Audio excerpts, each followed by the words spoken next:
Several years ago, gluten-free products were hard to find. Today, it's not more difficult to spot them in the local supermarkets, and there's even one-of-its-kind brewery in Israel, here in Israel, which specializes in creating a unique blend of beer. Earlier, I spoke with the proprietor of that brewery, Meadan, and asked him why there was a need for gluten-free beer. Well, I actually started brewing gluten-free beer at home 9 years ago, a little after 9 years ago when I was diagnosed with celiac. So I started brewing at home and playing with recipes that I found. And a few years later, I started brewing it commercially in Even Yehuda. There's a place called Mifshelet Ha'am that was doing contract brewing. And that was a way for us to kind of check out the market. And we realized that there are a lot of people looking for gluten-free beer. Well, why do celiacs have to have gluten-free beer?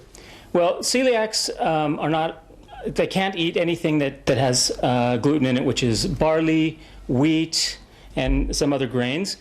And beer is made mostly from barley, sometimes from wheat. So we had to create beer that was made out of materials that have no gluten in them. So what we chose in the beginning was buckwheat. We started brewing our beer with buckwheat as a base, instead of the barley that is usually in a beer. Mm-hmm. And then we went on to try other materials like chickpeas or hummus, which is our hummus beer. Yes. Okay, that sounds really interesting.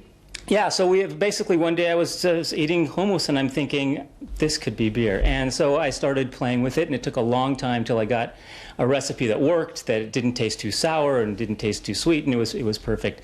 And then after that we moved on to our next beer, which is a beer without any kind of malts at all. So it's a beer made out of date syrup. And our date beer is actually kosher for Passover. Well, that's good news. I mean, beer that's kosher for Passover. Was that difficult, challenging to get a kosher license for that? Well, not really. Since our brewery is completely gluten-free and there was nothing that was chametz in the brewery anyway, I mean, barley and hummus are both for ochlei kitniot. They're not going to have that. But it was actually pretty simple just to take the whole brewery, clean it out of all the previous grains that we had in there, or actually the kitniot that we had in there, and then we made it. Right now we're only brewing our date beer, which is kosher for Passover completely. Well, how many celiacs are there in Israel? Is this going to catch on in the market? Well, there's actually 3 different groups of people that would want a gluten-free beer or eating gluten-free. One are celiacs, which is approximately 1% of the population. Really? And then there's another percentage, which is higher than that, of people who are sensitive to gluten. They have different kinds of gluten insensitivities, and they aren't going to have gluten as well. They're going to avoid anything with gluten. And some of them, for them, it's not as critical if they have a little piece of something here and there. Celiacs, it's critical. And then there's the people going on these fad diets, and some of them are fad diets, and some of them are real diets because people are realizing that gluten is not necessarily good for us. We've only been eating it for 10,000 years, which in the history of humanity is not that much, and it's something that we need to try to avoid. And one of the ways to do that is to find gluten-free foods, and it's an easy fix for celiacs. It's the only solution for celiacs. And these people going on diets like paleo diets and other different kinds of gluten-free diets, I have a solution for them. You know, the boutique beer industry is growing in Israel. Where are you fitting in on this, and why hasn't anyone else done this?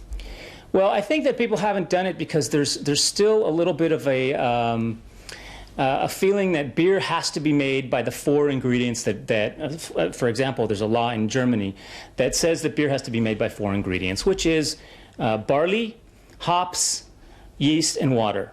So if you remove one of those ingredients, it's not beer. So the traditional feeling is that if you want to make beer, you have to make it that. It's something else. So there are people that don't consider this beer.